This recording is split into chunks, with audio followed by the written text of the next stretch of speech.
Hey, folks, it is Sunday night. I'm back because actually I'm back from Japan. Alongside, as you can tell from the film set, alongside me, Mr. Robert Manning, and of course, Mr. Davion Bussey, enjoying his frothy chocolate milk soda, whatever the heck that thing is with a straw. I'm not even sure what that is. But anyway, hope you guys are doing well out there tonight. Rob, why don't you take us through what we're talking about tonight? Sorry, I'm a little under the weather, so bear with me. Start with the first thing. Oh, start with anything. Yeah. All right. Well, let's just start this off. And first thing we're going to talk on the agenda is Arkansas Comic-Con.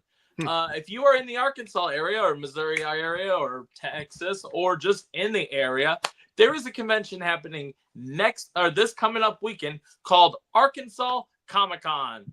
And there are so many great guests. This picture, it's been updated, but we got people like Jody Benson going to be there. Tom Kenny will be there. Wallace Shawn's going to be there. If you don't know him, that's Inconceivable from The Princess Bride and Rex from Toy Story. We've got Vincent D'Onofrio is going to be there. Wow. Yeah, there's a lot of great guests going to be there. Scott Innes is going to be there. So, voice of Shaggy and Scooby. So we got all kinds of different people going to be there this coming up weekend. Also, legendary, got some wrestlers there. Mick Foley will be there. And we got Kurt Angles and some other people. So, there we go. Yes, Priscilla Presley, Quaid, Sting's going to be there. Lou Philip Diamond. Jason Patrick and Peter Weller had to cancel, but Theodore Rossi. So yeah, there's all kinds of different people that are going to be there this weekend. So it's definitely worth the price of admission. The price of admission, don't quote me, but it's like $50 and usually like $60 for the weekend or something. Still not bad. They always have great guests, great vendors, and stuff like that. So definitely go check them out.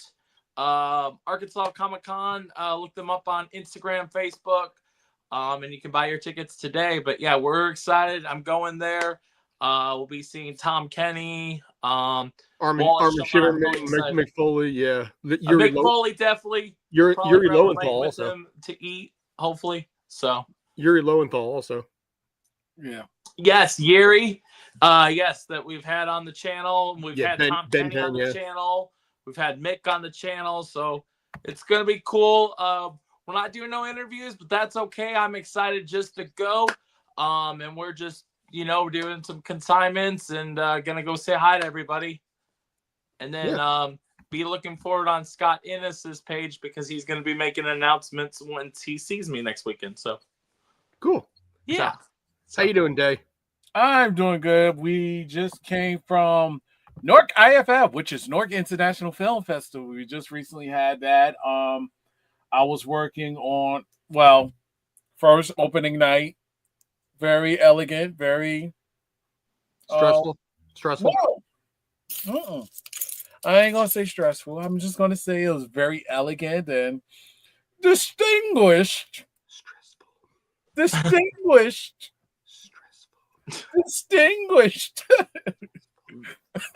And then Saturday we did I did work with one of my partners and helping him set up for his panel workshop, his panel, and it was very good. I do have video. If anybody's interested in watching, I will put it on my YouTube or Instagram. I just gotta ask for permission. If it's okay, I can post it there because I don't want to post. It's really the rough draft because I ain't edited, so I gotta ask for permission because it was his panel. So once I get that, I'll be posting that. And also we had the 24 Hours of Peace on Friday and Saturday. What's that?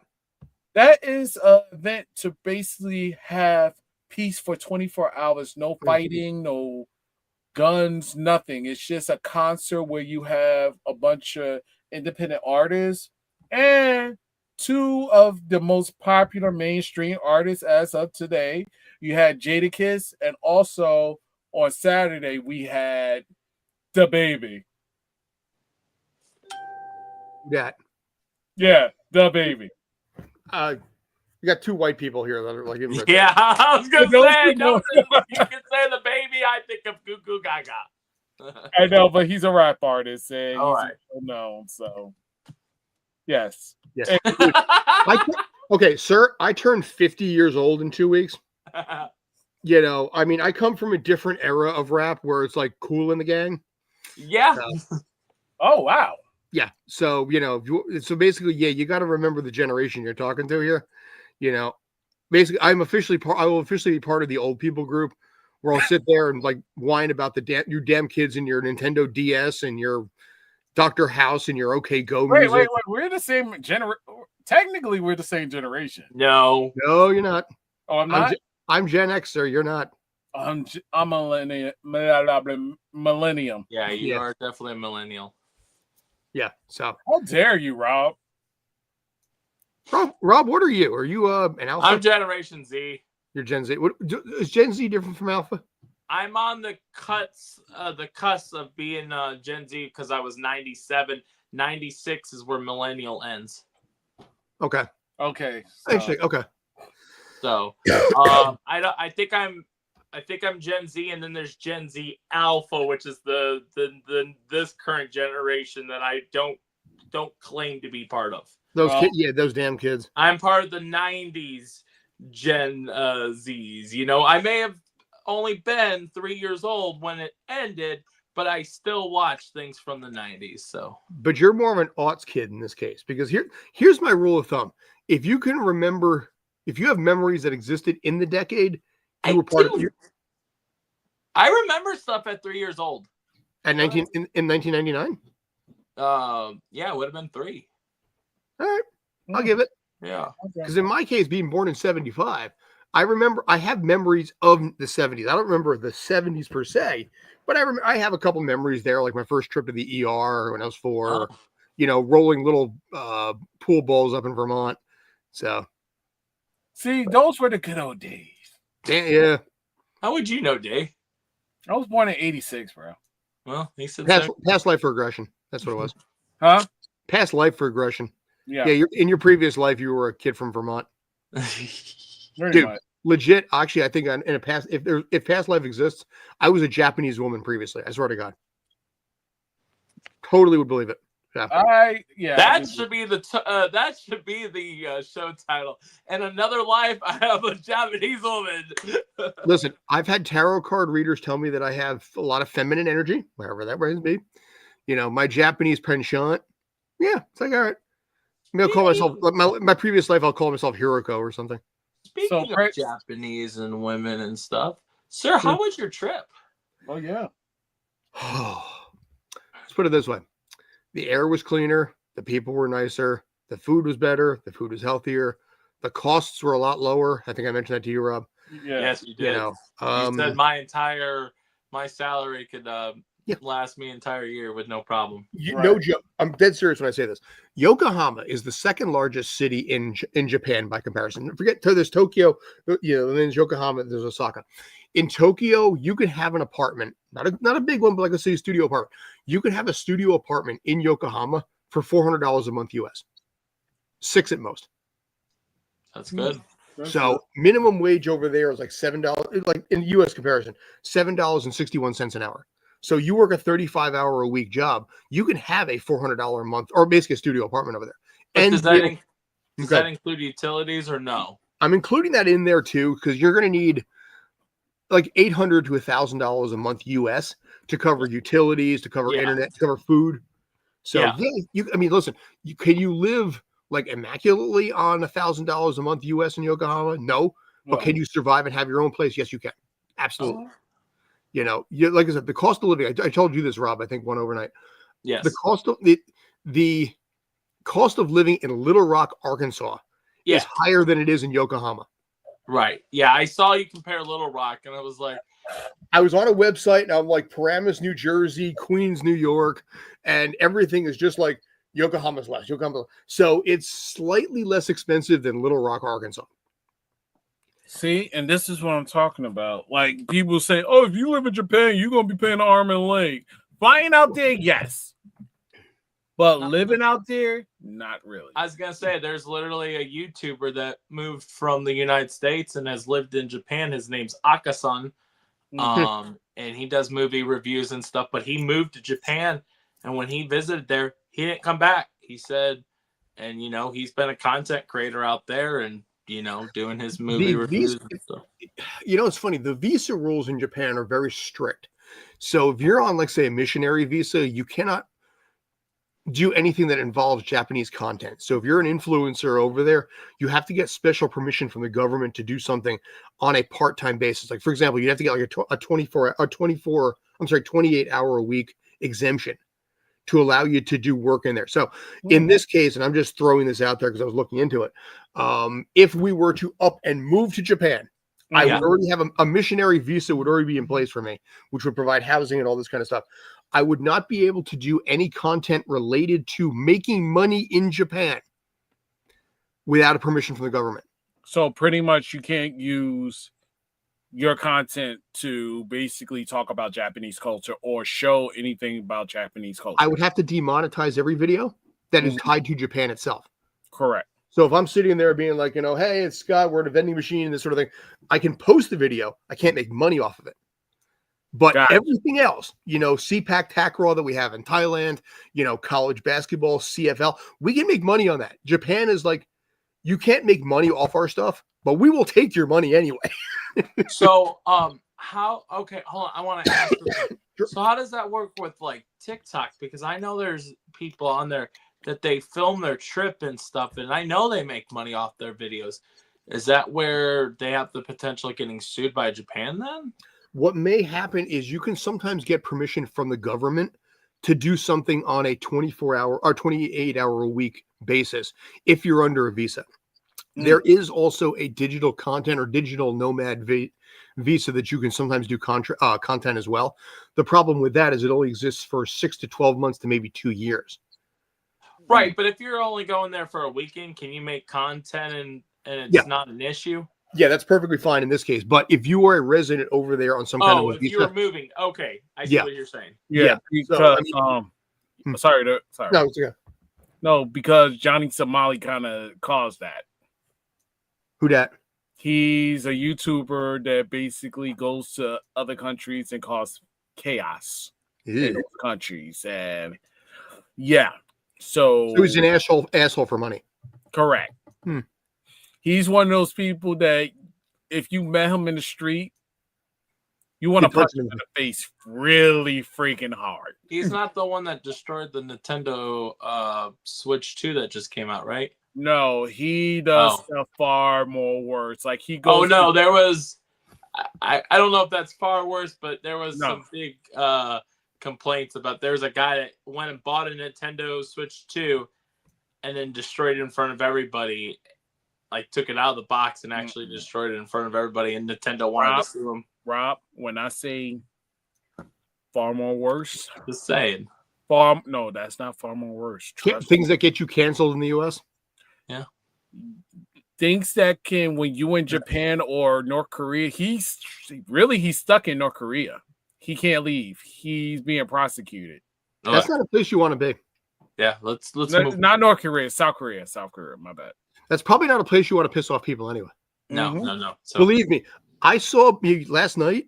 I was in the vicinity of tens of thousands of South Koreans because U.S. Men's National had their friendly or exhibition match against South Korea over Red Bull Arena.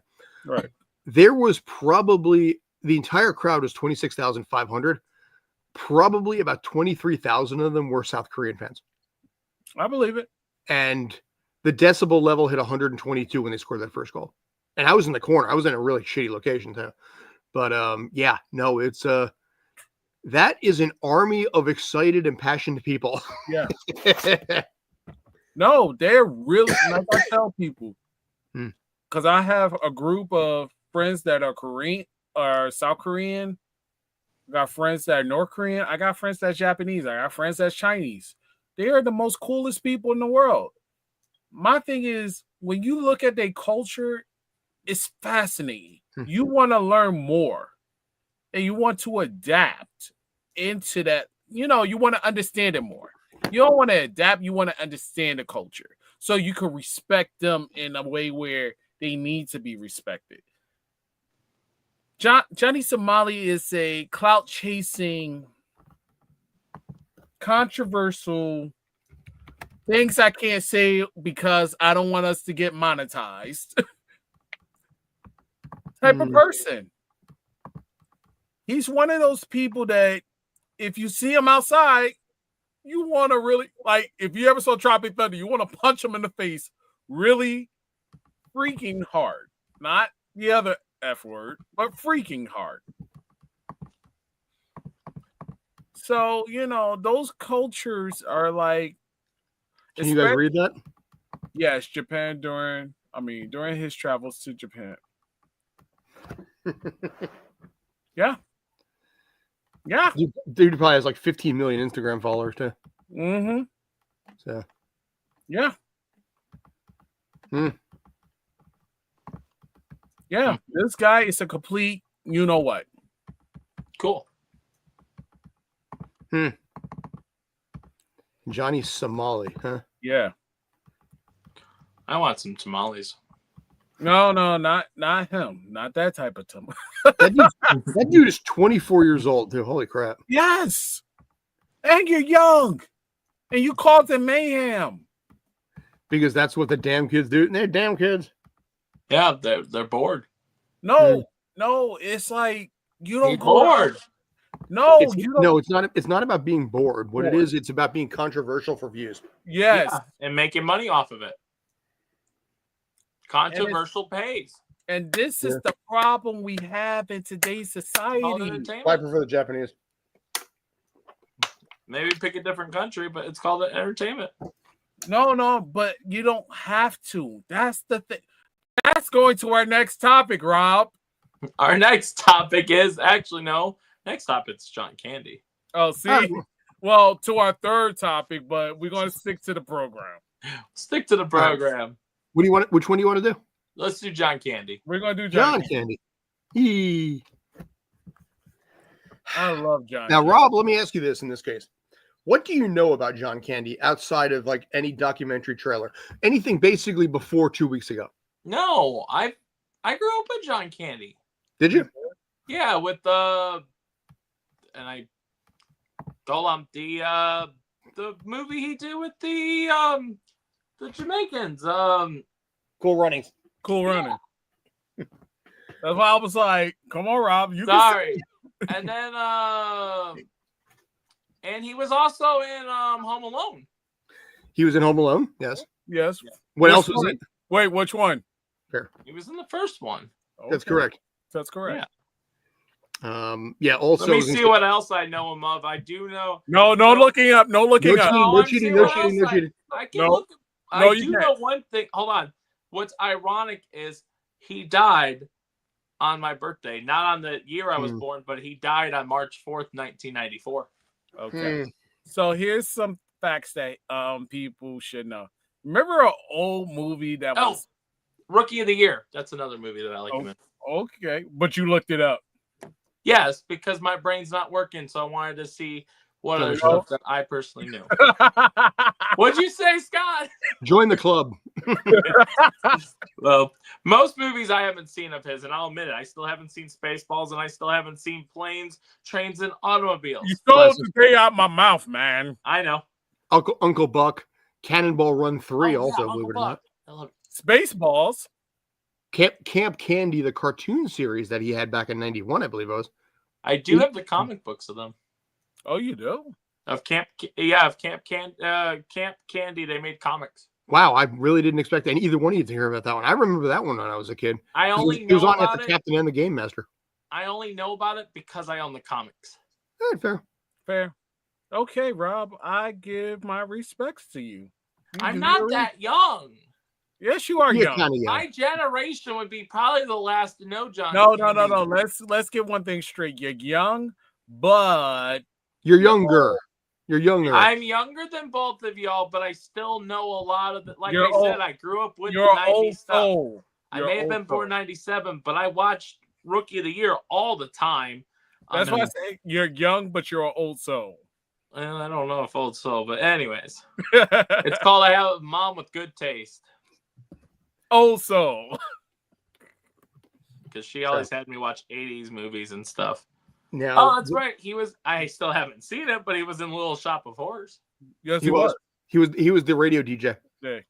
But see, what's interesting in his case with John Candy, people mock it a lot, but he was Canadian personified. He has the Canadian personality, the Canadian energy, the Canadian vibe, and growing up and working Toronto Second City like he was with, by the way, Rick Moranis from Little Shop. By the way, I'll talk about a little story on that between the two of those in a second. But he's built such a career between him, Joe Flaherty, Eugene Levy, Catherine O'Hara, all of these people that were huge in Canadian Second City, who all basically came down here and became successful. But in his case, everybody that ever talked to John Candy always said he was the nicest person on every set. He did the work of crew. But at the end of the day, he was that helpful person that wanted to help everyone, but carried so much of a psychological burden on his own that it killed him ultimately at the end of the day because the unbridled pressure that existed on it. Now, interestingly enough, since you mentioned Spaceballs, the reason he got Spaceballs is because Rick Moranis recommended him for Spaceballs, and to return the favor a few years later, when Honey, I Shrunk the Kids was in production, John Candy was originally touted to actually be Wayne Szalinski, but he recommended, he's like, you know what, Rick Moranis I think would be better. And that's how Rick Moranis got the job. So they kind of fed each other a little bit that way. Yep. And if we're going to mention another good movie he was in too, Blues Brothers. He was in Blues Brothers? Yeah. Who was he in Blues Brothers? He is Burton Mercer, fourth main character. In Blues Brothers? Huh. Yeah, he was in the Blues Brothers. You're probably right, but I don't remember. Oh, yes. Okay, he was the agent. Yes. Yeah, he was the either the secret agent or the cop. Yeah. Yeah. Wow. Okay. Yeah, no, I always knew of John Candy. Like I said, I watched Cool Running and stuff, and then it was sad to hear, years later, obviously. I mean, he died before I was even born, but I grew up with a lot of stuff, and then that's when I think I was like 7 when I found out he actually died and stuff. Yeah, he was filming Wagons East, I think, with Matthew Perry. Yeah. And I always get him mixed with and I always have to remember who's still alive. I always get him mixed up with John Goodman. Yeah, I could see it. And I always have to think, okay, which John passed away? And it's like, okay, John Candy passed away. And Goodman's still alive. Yes. Wow. Never talked to him on the set of Alpha House, but being in his presence was pretty cool, though. John Goodman? Yeah. That's cool. Yeah, it was a show. You need to do even if you didn't get to meet them, it'd be cool if you started making videos of being like celebrities I was in the same room as. Yeah, I got to do. Did not get to meet. I mean, and do top 10 celebrities, and then we capitalize them by you only talking about each celebrity. Do one celebrity each video, and then and it brings. I have come to realize that I have to expand my own personal brand in order to expand this brand. So, I know, but it's like that will be a conversation all of us will have. Some of us will have tomorrow. Yes, night, by the way. Yes, I know. Yeah. But anyways, we'll go back to John Candy because it's about. But John Candy, like I said, in this case, the name of the documentary is called "I Like Me," which is a great line that he had from Planes, Trains, and Automobiles. Because in this case, he is getting trashed by Steve Martin's a very uptight character. And he's like, I like me. And that's where the line came from. Now I'm not going to spoil, Planes, Trains, and Automobiles in this case here, but Steve Martin does actually go on camera and talk about the experience of working with John Candy.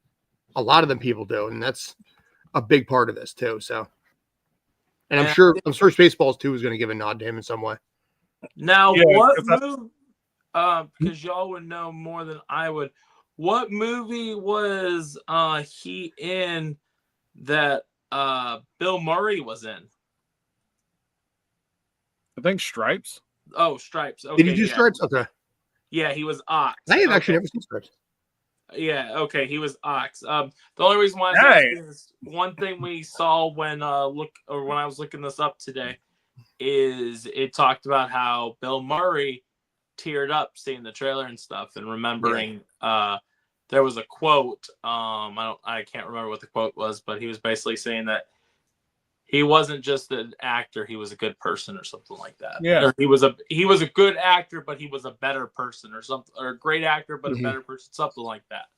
But from what I known as a kid about John Candy, that's what you heard a lot. Yeah. From different actors. And I'm not saying, I was in the childhood act. No, it was just the fact that when you saw the interviews or 60 Minutes and on Entertainment Tonight, when they had documentaries and stuff like that, they say he was the person that people love to be around with. I was gonna say, did he do any like Saturday Night Live stuff? Isn't that what he's known for? Or no, he might have hosted SNL, but okay. I could have swore there was some sketches, or no, never mind. I'm thinking of the other guy. Never mind. John Goodman? No, the other guy that passed away. I know who you're talking about. I'm trying to think his name. Another guy that died in the 90s. George Wendt, maybe you're talking about. No, popular white guy that I think. I know you talking about. I just can't think of his name. He was around with Eddie Murphy and when Eddie Murphy was with Saturday. I'm not thinking of Steve Belushi. No.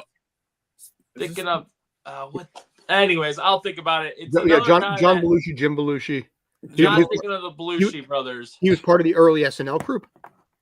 Yeah, there was somebody that I could have swore was in SNL. Dan Aykroyd, Chevy Chase. Never mind. Brian Doyle later. Belushi one of the Belushi brothers. Gilbert Gottfried did a season there. Julia Dreyfus did a season there. Marlon Wayans did a season there. I think, or Damon Wayans did a season, believe it or not. There was a bigger Chris. Is it Chris? Chris Farley. Chris Farley. Oh, okay. Farley. Yeah. Yeah. He died in 97. SNL, right? He died in 90. Yeah, he was SNL. He was in SNL during that era with like Mike Myers and Chris Rock and everything. That's what I was thinking of. Yeah. That's who. Yeah. Farley.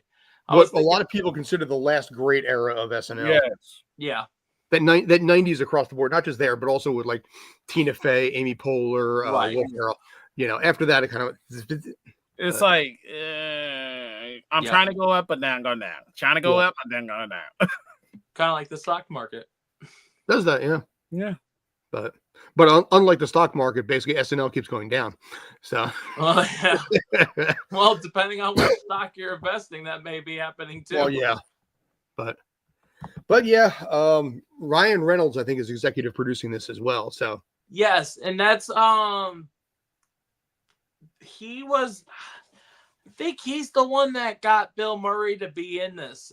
Bill Murray's in this, and it was saying something about Ryan Reynolds. Hold on, right? Because that was another thing I was reading up on was let's see, Ryan Reynolds, Bill Murray, and John Candy. But anyways, I'll see if I can find it real quick. But yeah, Ryan Reynolds is producing a lot of stuff recently. Yeah, because his popularity, like he's the go-to guy now. Like because when you did Deadpool and you brought the money into certain production companies, you're the go-to guy. I would love to work with him. Like. Okay, it says Ryan Reynolds reveals how his 2-year-old convinced Bill Murray to appear in the new John Candy documentary. Wow.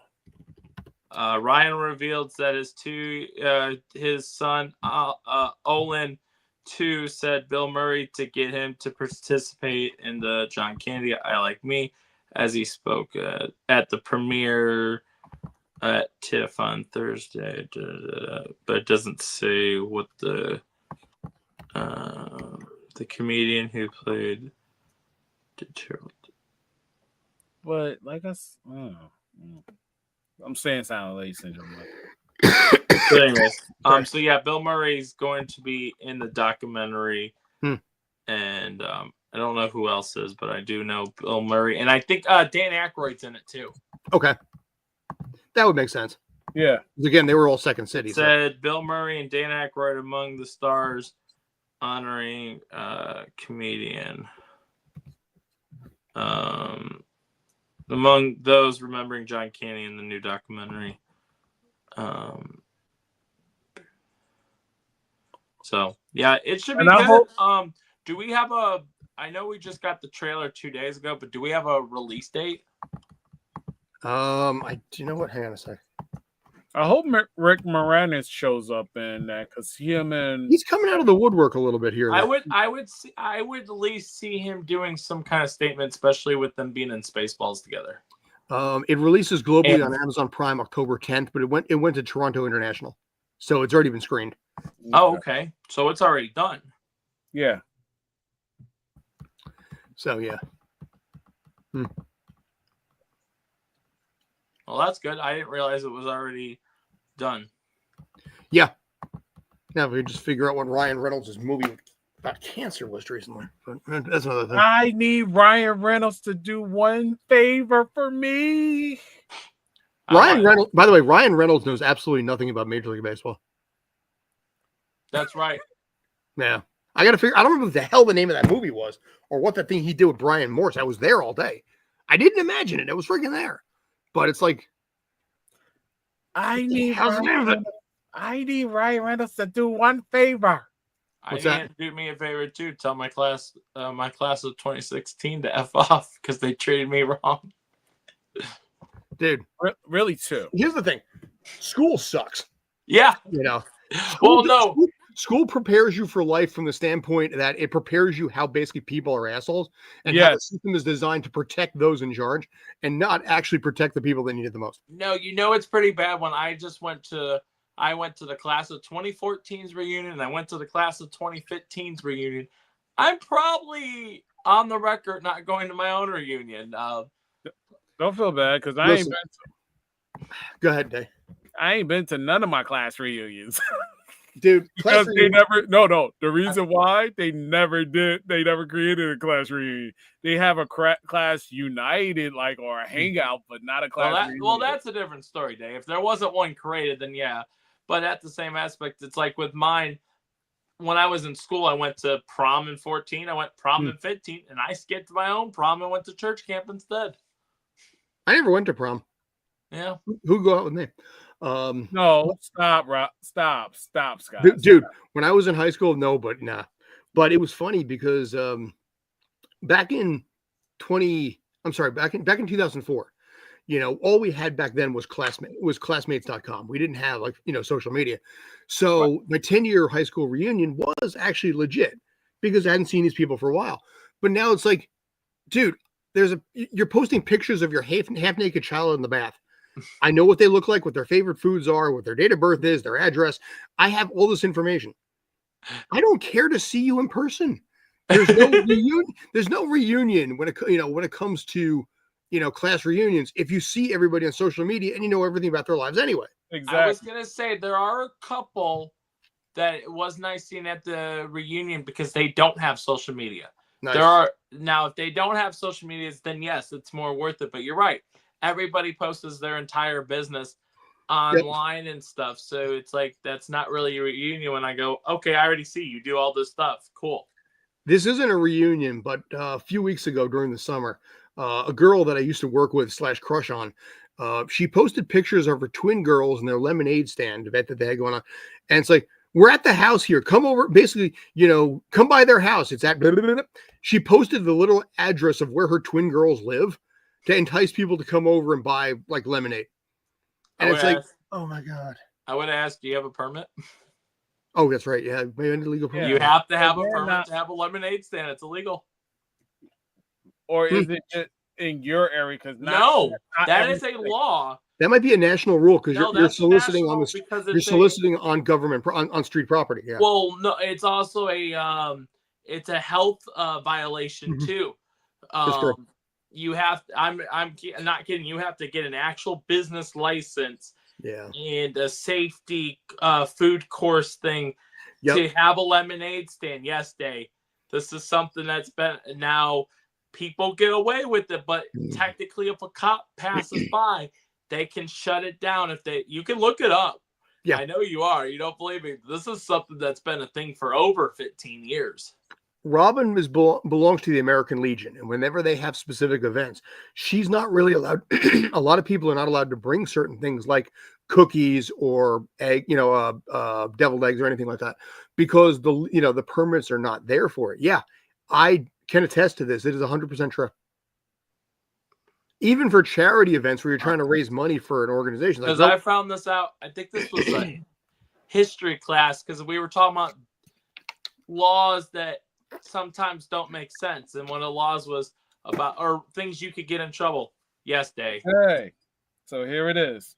Yes, it is legal to have a lemonade stand in New Jersey, as a 2021 state law allows children to operate temporarily business like a lemonade stand without municipality permit. While the law in your location is now permissive, it is also wise to check local and state regulations for municipality or state to confirm permit requirement. As these rules can vary, especially if the stand is on public property or operating for the extension period.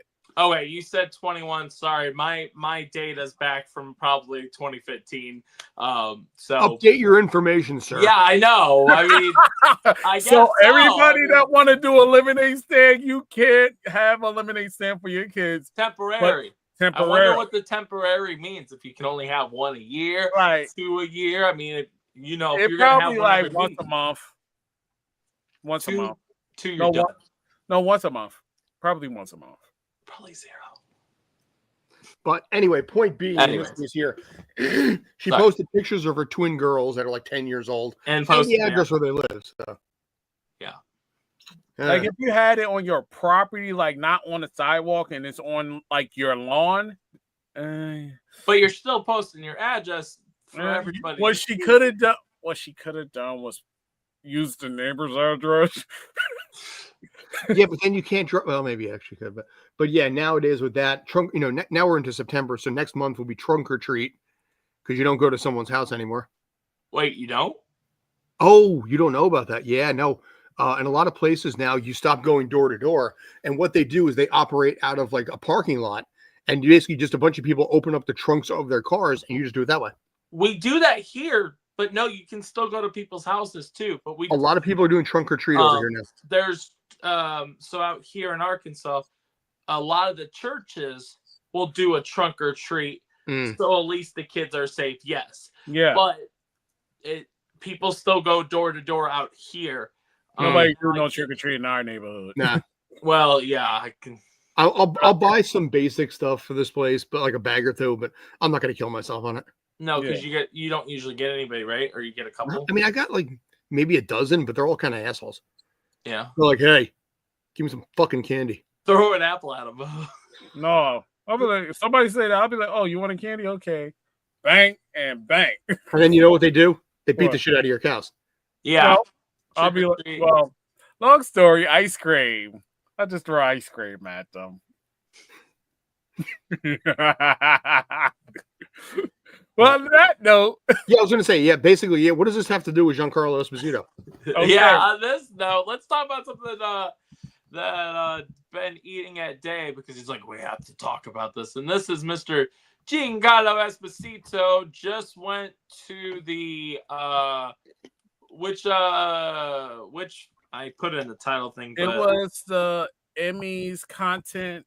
The creative Emmys. Yeah, creative Emmys. Sorry, guys, we will get our facts straight in a second. So it's okay, yeah. Bro. But anyway, Day, you want to roll with what he said? Okay, the creative arts Emmy. He was talking about California in a way where he is tired of the nuance where everything is being remade, and he wanted to bring stuff back to California, the creative aspect. It's not about the money, it's about the expression and the content and the creation. Have people do things that basically draws interest what they love. And from seeing how these movie theaters is not the same. especially with some of these films that's coming out. It's like, okay, some are okay, some are bleh. There's probably one or two that's really good, but then it's like, okay, what about, you go to the movies and you actually enjoy going to the movies? My thing is, it's not the creator. I think it's more production. I mean, the corporations, because they're trying to live up to the times, trying to live up to the generations of way things are set up. Also, they're trying to adapt with, let's continue doing these comic book movies. I'm like, yeah, I'm a comic book movie fan, but there are some flaws to it. Well, I don't think there'll be flaws with Avengers Doomsday. We'll be good. There will be. There will be. It's the Russo brothers that brought us Infinity War and Endgame. And Russell T. Davies kind of disappointed us when he came back for Doctor Who. So yeah, but it's a different story. But not great. Let me finish out. Do I agree with Scott on what he said? Yes. Do I agree with Rob? Yes, because you're going to have the audience that's going to come in and just see it because, oh my God, it's the Avengers movie. I just got to see what's going to happen next. While on Scott aspect, I understand what Scott's saying. It's like, okay, y'all have the content with the comic book. Like, stay consistent. Well, here's the interesting thing. This is the list of like the biggest marketed movies for next year. So we'll go through this real quick. Avengers Doomsday, we talked about that. Oh, The Odyssey is new because it's about Trojan War, things like this. I mean, it's we'll call it an original movie. But haven't they already done stuff like that before The Odyssey? Yeah, but you know what? I'll call it an original movie, even though it's a familiar concept. But okay. number one, sequel, we'll call it. Number 2, original. Number 3, sequel. Number 4, sequel. Number 5 is not. Number 6, spinoff. Number 7. We can't see the list. Or we're not supposed to. Oh, that would probably help if I did that. Yeah. Okay. Sorry about that. Let me start that again. Yeah. Sorry about that. It might help if I actually did that. Yeah. Okay. So sequel. Original movie, to be fair. All right. Sequel. Probably new movie. That's based on a book. So yes, new movie. Okay. Spinoff. Yeah. Sequel. Yeah. Sequel. Spinoff. Sequel. I mean, I'll call Clayface. Yeah, Clayface is a spinoff. We really have never gotten Clayface. Yeah, I mean, okay, we'll take that one. We'll take that guy back. Reboot. Sequel. Reboot. Sequel. Original movie, granted, sequel. Original. No, sequel. That was the sequel. So, remake. Sequel. Remake. Original. Remake. Yeah, remake. Wait, remake. We've had a Street Fighter? Yeah. Dude, 94, man. 94. Oh, sorry, We've had 2. 94 and then Legend of Chun-Li in 09, which is terrible. And then Moana's a reboot. Yeah, and then Hoppers is new, I think. 28 years later is... Yeah, Hoppers is a... and when I thought of Hoppers, I was thinking of originally Bug's Life, but no, it's about... that is an original concept by Pixar, I think. Okay. But yeah, sequel, remake. They're remaking Narnia? Yeah, they are. Wow. Yeah, I'll open that up in a second. There we go. But yeah, sequel. I think this is new. New. Yeah, I was going to say, Michael is a biopic, but I'll call it new. But you can see, like I said, so many movies here. I can't wait for that movie, Coyote versus Acme. But my point being, in this case here, there are so many just reboots, sequels. Right. It's lather, rinse, and repeat because it's easier and faster. Yeah, and to me, it's like Coyote versus Acme is going to be. I wouldn't call it a reboot or anything. No. Kind of like your Looney Tunes Back in Action kind of vibes, but it's its own idea about the Coyote suing Acme. For all the products that have went wrong for him. Now, Rob, I want to ask you this. I just pulled up the cast list so far for Narnia. You know Narnia pretty well, right? Yes. I mean, how do you feel about Aslan being voiced by Meryl Streep? Okay, don't hate me. I know the name Meryl Streep, but I actually don't know Meryl Streep. Devil Wears Prada. Never seen it. Okay, then I don't know him, but No, her. Oh, her. Oh, I did see this. Oh, I did. Oh, yes. Okay, I do remember them cast. Yeah, I have a problem with them casting. Unless I'd like to hear a trailer. I mean, just because they're a female doesn't mean that the line will have a female line. But I think they were actually changing the character to be more female. And if they do that, then no, I don't. Well, see, it's funny because Aslan is basically like Lion Jesus. Right. Oh. Yes. Yeah, because it's supposed to be a male voice. Yeah, I do remember hearing about this. It's been months, but yes, is basically, that character is basically Jesus, and then for them to have a female come voice it, I do have a problem with that. It's them trying to be like this whole culture thing of like, please. Can I give it to you, Rob? Hold on. If we make our main character a female, even though they were a male character, and we take it away from the guys, this is going to make so much money. No. It won't. No. It won't. It's going to fail, just like Snow White. I don't know. Nothing can fail like Snow White. Okay. Snow White is the water world of 2020. I was going to say Dragon Ball, but I mean, technically. Yeah. How is that movie 16 years old, by the way? I just want to point out. Right? But woke? Can we say woke? Well, here's the thing. I'm not going to say one way or another, but it is interesting. The only other people we have on here is Daniel Craig plays Uncle Andrew, and the White Witch is Emma Mackey. And I think I don't have a problem. And by the way, Greta Gerwig is directing, so this could be. Does it show who's playing Mr. Okay, because I think they were, and I don't have a problem, but I think they were. I think it was talks of Giancarlo Esposito or something like that. I don't have a problem. I don't have a problem if they change it that way. But I have a problem with making a male character that's supposed to be like Jesus into a female character. That's why I asked you, sir. Yeah. By the way, I want to point out this is also directed by Greta Gerwig, who did Barbie. Barbie, yes. Now, in the one from like 2006, the Narnia movie there, Aslan was voiced by Liam Neeson. Yes. Who has a very good projectile voice. Which is like a Jesus. I mean, you got the Star Wars franchise. He sacrificed. He died. Qui-Gon Jinn died for our sins. Actually, he died and caused the Empire. Caused the Republic. So there was a video that said every role that Liam Neeson is, he's basically Jesus. And it was like Space Jesus, and then, but yeah. By the way, speaking of, Jason Statham has a new movie. It's an action movie. Oh, whoa, really? He's always doing an action movie. Wait, he's never done an action movie before. No, he's that Olympic he's that diver. Remember? I can't.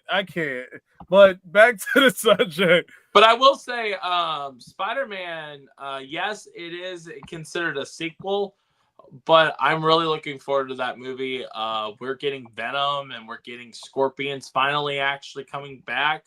They teased us at the end and then never did anything, so it's nice to see. And I mean, just the different villains we're getting, like the guy that was from a video game, the Mr. Nobody, or what's it? Negative. Mr. Negative.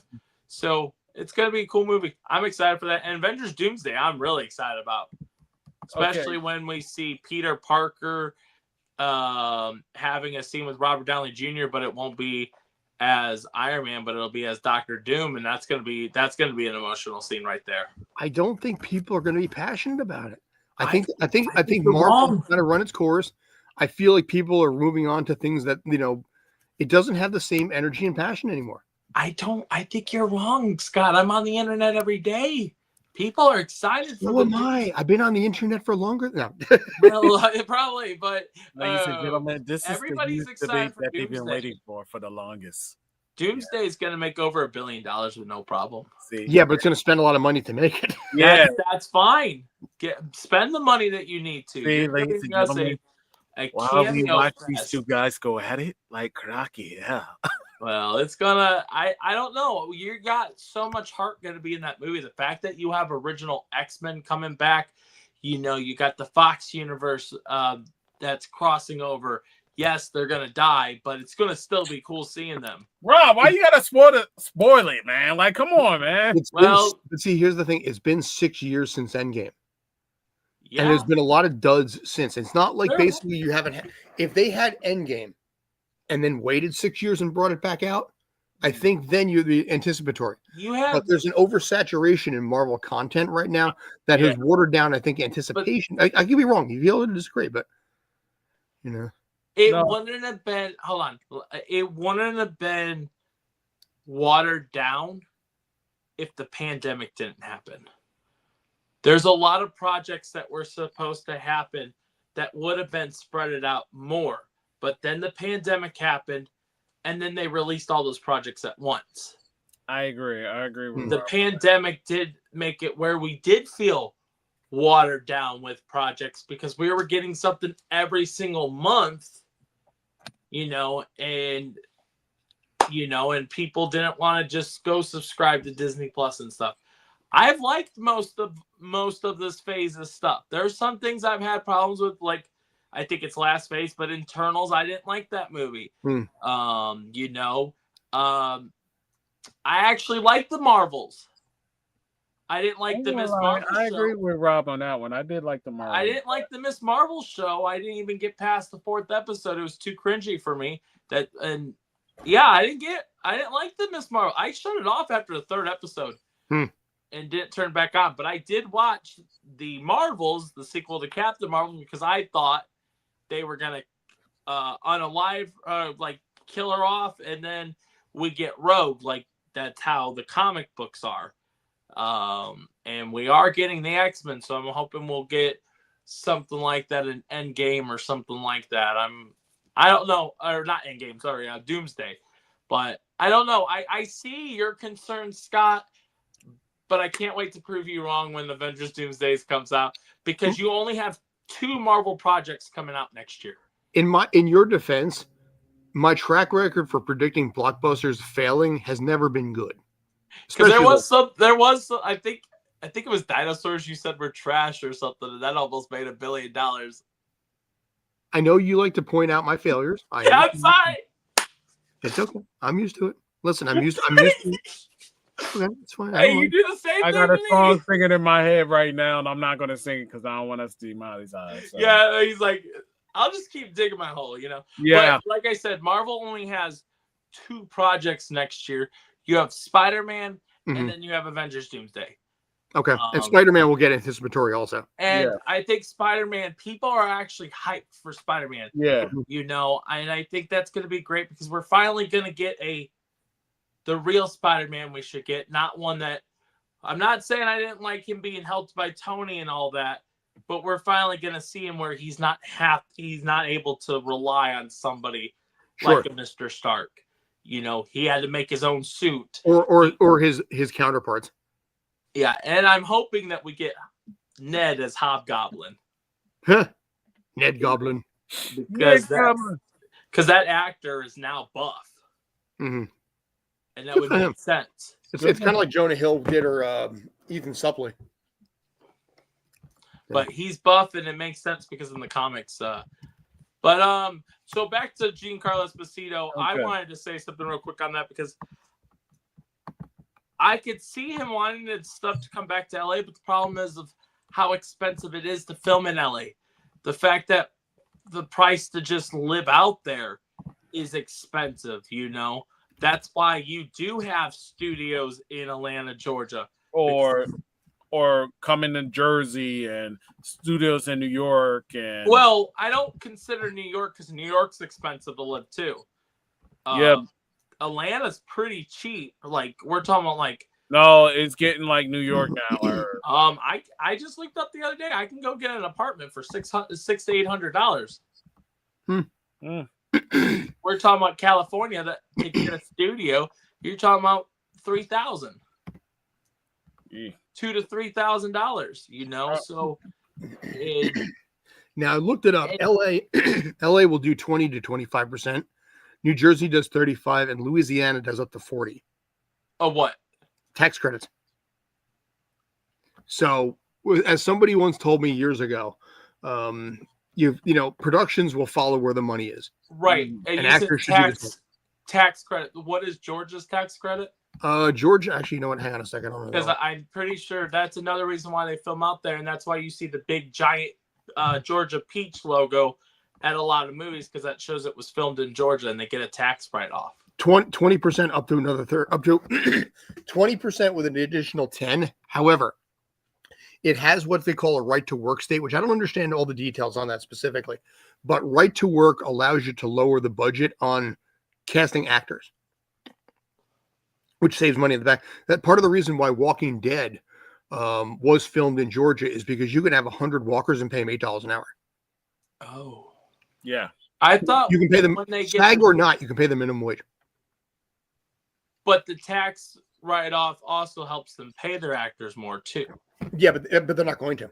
They'll pay what they'll pay what they're legally required. So in this case, for example, now you did that one film, I think, in like St. Louis or something a few months ago, right? No, that was here in Arkansas. No, okay, Arkansas, but it was by you. Is what my point. Yeah. Now, when you did that, how much did you get paid for that per hour or per day or whatever? I think it was minimum wage, which was, I think it was like, I'll have to recheck. I think it was like $13 or something. Okay. Maybe it wasn't that high. It was, I can recheck later, but it was like anywhere from 9 to 13, we're going to say, because I remember it being minimum wage, and I don't know, whatever minimum, you probably could look up what's minimum wage in Arkansas. It may be $11. I think it was 11. It may have been 11. But it's whatever minimum wage is in Arkansas, and they did. Or I guess I could looked it up on my phone. My bad. Well, the reason I'm saying that is because New Jersey and New York, non-union background actors start their day at $181. That's what you were. Yeah. So when you look at that versus having to pay a bunch of non-union, okay, yeah, 11, and then 11 times 8, so it's 80. You got $88 to start your day. No, all right, I got more because, and you predicted this, and I didn't know this until because you're the I've done enough shitty independent films. I know what it's like. Well, you're like, if it's more than 8 hours, are they going to pay you overtime? And they do. And so that was nice to hear. And it was like, I think I ended up getting like 138, which, speaking of that should be coming out this month. Which movie was that? I don't know. I'll have to find it. But, it's a Lifetime special. Ooh, Lifetime. And it's like a mystery, like someone gets unalived and from like a campfire, a school. It's like a school campfire, and then it shows them years later trying to figure. And yeah, that's really all I know. I don't know much. You did the one day, you got your check, you ran. Yeah. Steve Miller, that thing, man. All right. So then also he brought up the fact that like the remakes and stuff like that, but he also brought up about the influencers. Mm-hmm. And I made a comment on social media where it's not the influencers I'm pissed off with, really. Okay. I'm pissed off with the production company because you hire these influencers and they can't act. I said some things where I said they got a following, sir. Yeah. Oh, I forgot. There's another person recently. I can't remember which actor it was. It wasn't Giancarlo, but it was a different actor that they said they asked him, "Hey, any suggestion how to get into?" It was I think the guy from Rookie of the Year. Speaking of Rookie of the Year, Thomas. Somebody asked him on an interview, "Hey, what does it take? How to be an actor?" He said it's all about the numbers. Influencers. That's all they care about is how many numbers you have on Instagram. And Scott has mentioned that multiple times, like the Mandalorian episode where you had Jack Black and Lizzie and overshadowed having Christopher Lloyd in the episode, even though it should have been the other way around. And it's nothing to basically get on them about being influencers. It's the fact that when they cast you, you want to know why they're they rescheduling or basically pushing back is because they had to get those influencers ready for the role, because they had to pay for them to have acting class, because they find out that they're not actors. Yeah. Well, but at the same aspect, you don't bring Jack Black and Lizzie in. No, not Jack. Hold on. I'm saying you don't bring those two people in an episode and not have them sing, which is what they're known for. To me, they had no business being in the episode, and they didn't really fit with the episode, and that's why they stood out. Yeah, and like I said, you have a great actor, Christopher Lloyd, and he gets overlooked in the episode because you got these Instagram influencers. And I know Jack Black's been out for a long time, don't get me wrong, but I'm just saying it's, but we've talked about this before. This ain't the first time we've talked, and it's sad how basically you need numbers on social media or you don't matter. And which is Casting Networks has a spot in there where you can put your Instagram followings in there. Which is sad. I'm sorry. It should go back to the way it used to be, and I know it won't. Nature of the beast, sir. I know we're in a world where you use ChatGPT and to answer all your life problems. Yes, and I'm not talking about you, Scott. I'm just saying in general. Oh, it solves my problems too. Well, yeah. I mean, and I've even started using it recently because we were doing some Dungeons and Dragons, and I asked it everything I needed to know. And it told me everything. It told me what I should be. And I'm going to be basically Buddy the Elf, which is funny. I'm a Baird or Bard or whatever it is. And it's basically a half human, half elf. But anyways, and I was asking it how to play, and it was explaining everything. It's insane how much information that thing does. And we are looking at the beginning of Skynet. Oh, yeah. Yeah. Do you know what? Yeah. You can't stop Skynet, so let's enjoy the ride while it's Cyberdyne. Exactly. And we just had the other day with Skynet. August 29th. Yeah. Yep. But yeah, like I said, like we said, it's just the fact that it's dead wrong because we have actors that are really good and good enough to basically make it into the industry. And also the fact that we recycle the same people over and over, so it's diluted with the same actors doing different movies. Kind of like The Rock. The Rock in the most current years, he keeps doing a bunch of stuff that's basically the same and kind of over, or some people compare like Ryan Reynolds. I don't have a problem with Ryan Reynolds, but there's people that completely hate Ryan Reynolds because he's basically himself in every single role. He's the same. He doesn't change. But it's a formula that works and makes money. Right. So, because people want comfort. Yeah. So. They don't want change. If they get a bits of change, it takes a minute for them to get adapted to, let's say, a new actor or a new actress, because they got to basically fill them up and see, can they perform? Can they do this? And now, what numbers do you have on Instagram? Yep. And it's like, I have an Instagram. So that means you got to basically blow up your Instagram so you could be popular to get movie roles. Yep. And that's sad because it's like, what about the other actors and actresses that are doing this night in and night out and still got people trying to know who they are? Listen, it's the world you're in. You adapt or die. That's kind of the way it is. Real talk. It's the system that you're in. It's the life that you're in. And it's for better or for worse. This is how it is. This is not just here. This is not just in the film industry. This is in the corporate world too. Your social media following in the corporate world can affect whether you get a job now too. Yep. Because it's about promotion. See? Yep. And I was telling my mom that, but she wasn't listening to me. What can you bring to the table, not what they can bring to your table? Ask not what your company can, your film production can do for you. Ask what you can do for your film production. So that's probably the worst JFK impersonation I've ever done. No, it's okay. So you're pretty much going to basically be like, people follow me, like me. Yes, like me on social media, Instagram, because I'm here and I'm trying to get famous. Yeah. Yeah. Yeah. Yeah, no. And no offense, but COVID helped that. Oh yeah, 100%. Everybody was stuck at home, and people that had 0 followers are now at multi-million followers, and it doesn't matter if they can act or not. Now they have a career. Or, you're drunk and you go out in public and you do an interview and then say hot Tua, and now you just made a career off that, and she has her own podcast.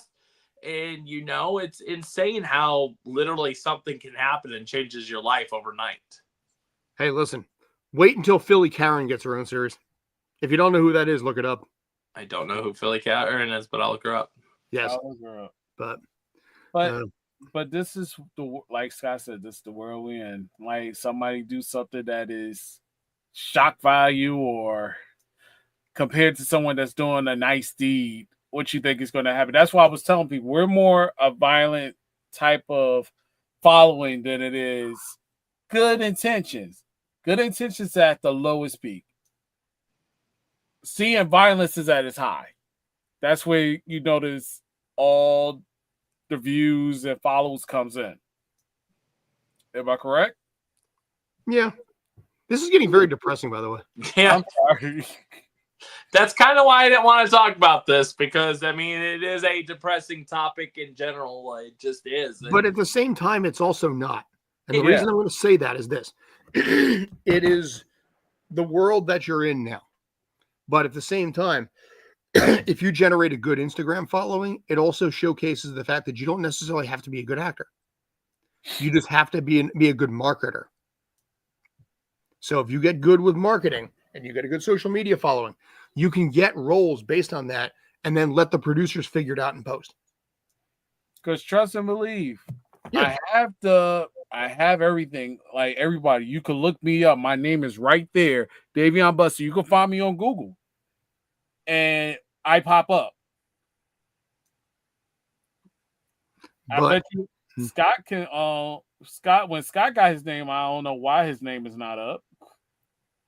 Because he's not paying $150 a year. Oh.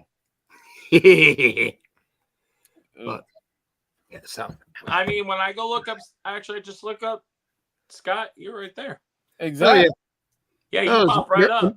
Where America's Got Talent, and looks like someone was that the Instagram video I did the other day? 1 week ago, Japan Simply Rules. I probably did that. And yeah, the official website of Scott Churchson. And Buzz. Oh, good Lord, Buzz Magazine, but it makes you look like a serial killer. Oh shit, look at that. That is not a good look for me right there. Wait, what? Hang on a minute. I'm going to pull this up and embarrass myself. What have we done? Oh yeah, that video. Yeah, you see it on the right side? Yeah, the Buzz. If it helps, I can't see that on my end. Yeah, most people use mobile now. But that's because I'm using mobile, yeah. It did pull me up. Whoa, here's who's that guy? Yeah, that was actually the first ever broadcast that I ever did for a sporting event. That was Lehigh Lafayette from 2019. Oh, wow. Are you having fun with this, by the way? He is. As long as it's not causing you pain. Nah. No, you were saying that you couldn't look up, so I just wanted to look up Scott Churchson to see. I think that's 7 views and it shows up on my top page. Fucking A. Like if I go look up Robert Manning, you're not going to see me. No, I'm not the first, and that's okay. One day that's going to change, but right now it's an old guy. It's going to happen, Rob. It's definitely going to happen. But I also have a freaking common name too, so that doesn't help. When you're Davion, and that is more of a unique name, I bet I can go look you up right now, and it's not a problem. Or Scott Churchson, that's another unique. Okay. Let's see. Short videos. Okay. Dan Regan. Oh yeah. When I typed in Davion and then your last name popped up right away. Yeah, there you are. Oh, yeah. Google, oh, there's a picture of me with a capybara. Yay. Hello, capybara. So anyway, that's fun. Yeah. Cool. Anything else, guys? Other than that, I guess if you're still here and you're watching, check out this coming up week at Arkansas Comic Con. It's in Little Rock, Arkansas, at the State House Convention Center. It is this coming up Friday to Sunday. There's a bunch of guests, so go out there, go get some autographs, go get some selfies, and look out for Buddy the Elf because he'll be there Saturday and Sunday. Nice. Yeah. And who's that? Is that you? Yeah, that's me. Okay. And also, I mean, no, I don't know who Buddy the Elf is. What are you talking about, Scott? the Animation Film Festival called ChemFest is going to be September 25th to the 26th. You got the Game Jam, then you got the Wakanda Ball, and then you got the official ChemFest, which is Afrofuturism, creating your own comic book, creating animation and voice acting. And me and HB Gibson are the hosts of the Voice Actor Workshop. So anybody that is interested in becoming a voice actor, purchase a ticket now for ChemFest, KHEM Fest at Eventbrite. And when it gets closer to December, I got some exciting news, but we'll save that for a later show. And the last week of October is Urban Action. There you go. Classic urban action, fight action, heroes, villains, everything. And while we're promoting stuff, go to Tuned In with Jim Cummings, the podcast, and subscribe. And go to our YouTube, Stream Punk Cinema. And on that note, we are going to go ahead and head off of here. Yeah. That is Scott. That is Dave. And I'm Robert Manning. And this is Tales from the Film Set.